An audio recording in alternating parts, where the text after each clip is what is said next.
I just while I'm making this voice memo real quick, I just had this thought, which was like, I hate the stupid thing that all these progressive libtards do in these meetings, like where they'll be like, "Oh, where are you from?" And I'm like, "Oh, I'm from Atlanta," and they're like, "No, no, no, but like, where are you from?" I'm like, "Oh, I mean, I was born in the States, but my parents are from India," and they're like, "Oh, okay, cool, cool, cool," as if me being from India gives them more of an indication on who I am deep down and my character than where I grew up does. Like, is that not racism or whatever? Like, is that not creating like prejudgments based off of like um, um, factors of background? Is that not discrimination? I don't know. It seems like it to me. It always seemed like it, but I never bothered to really point it out. It's like, why are people so obsessed with that kind of thing? I always thought it was so weird how black people call themselves African Americans, but white people don't call themselves European Americans. Like that just seemed kind of ridiculous, actually. And if you also like, just generally, if you look at like stats of immigrants, for example, um, whatever is the current richest immigrant group at the moment is the one that is immigrating like the most people. They are the ones that are at their peak at that moment with the greatest efficiency of immigration. In other words, they are all in their first generation, right? A lot of people can come from the United States to Mexico, but people have been doing that for a long time. The richest group in America right now by household income is Indian Americans, like Indian from the country of India, subcontinent of Asia, like that Indian. But the second generation Indian Americans are way worse off than the first generation because they didn't grow up in the same environment that these, like all the Americans did, right? If you were born in America, then you grew up in a world of abundance. You grew up in American culture. And aren't these the same people that try to go like, oh no, nurture matters more than nature? Okay, if matters more than nature, then where you're from is where you were born and where you were raised.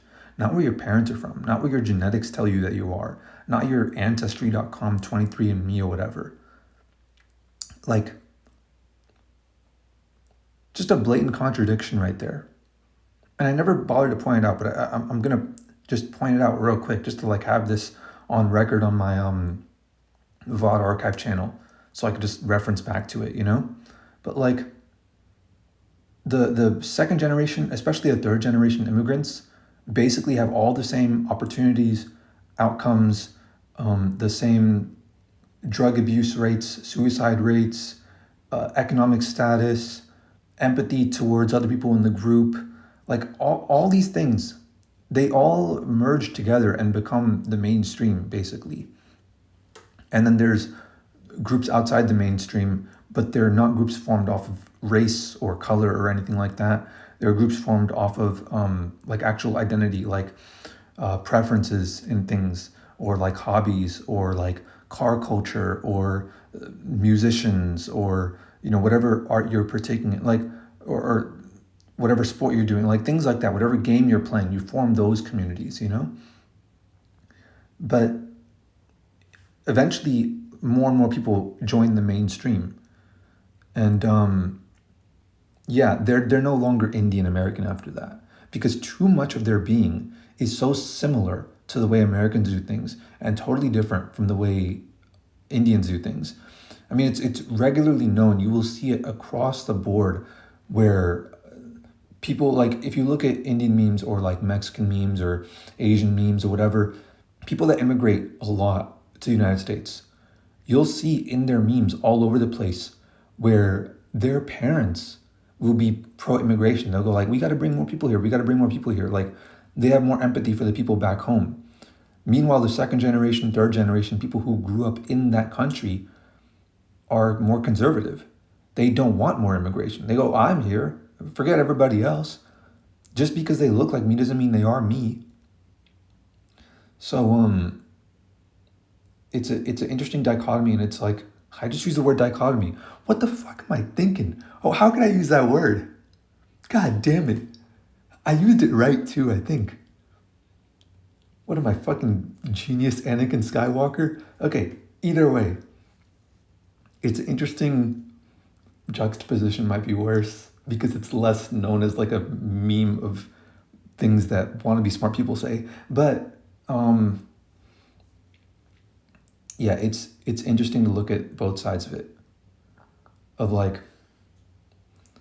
the same people of the same race would change completely in their even in their political ideology based on where they grew up and who they grew up around. And so when and it leads into the obvious fact that like a person's race does not mean anything for their character. Who they are as a character should be judged individually. There's no other way to judge them. And if you think there's any other way to judge them, then you don't have much of an individual character to judge to begin with. That's why you think it's okay to judge others that way. But, I mean, speak for yourself, dude. Any fact you might know about me on the surface will tell you nothing about who I am as a character. You got to get to know me first for real. And if I don't have to get to know you first, either I'm a fucking genius or I know I'm not, or you really don't have much of a character. You're not living much of a life.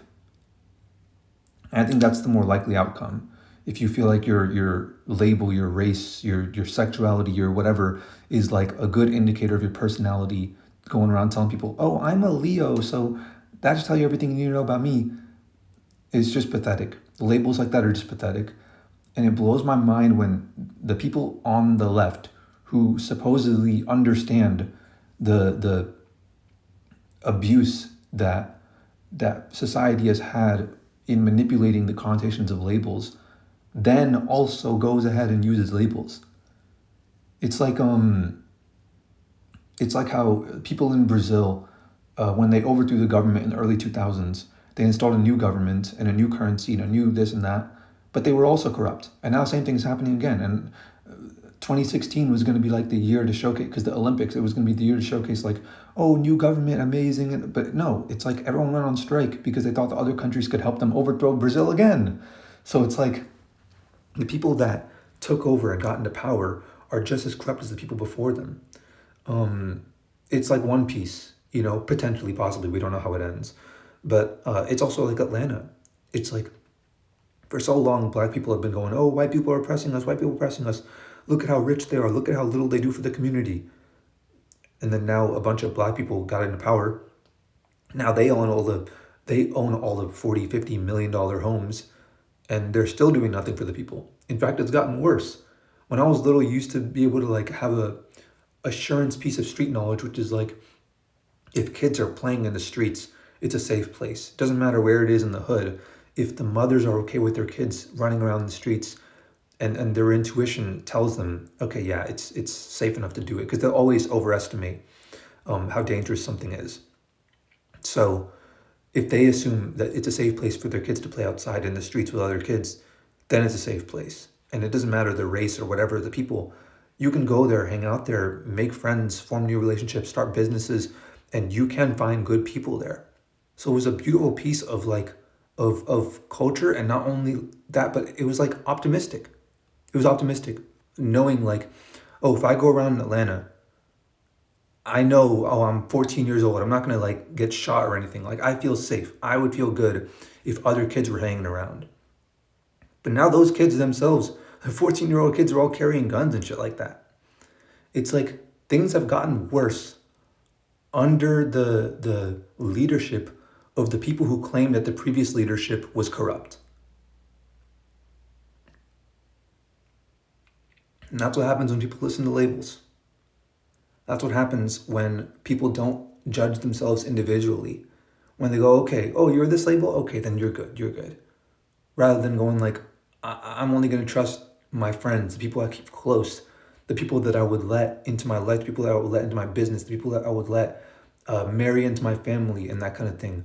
These are the people that I want around me. And this is the society that I want to create. And you can only do that by judging people as individuals. Everyone's been through too much life experience to not judge them as individuals. Straight up, conservatives might be wrong, they might be right. But I can tell you straight up, the entire progressive movement as a dogma, as a principle, as a concept, is wrong. Plain and simple.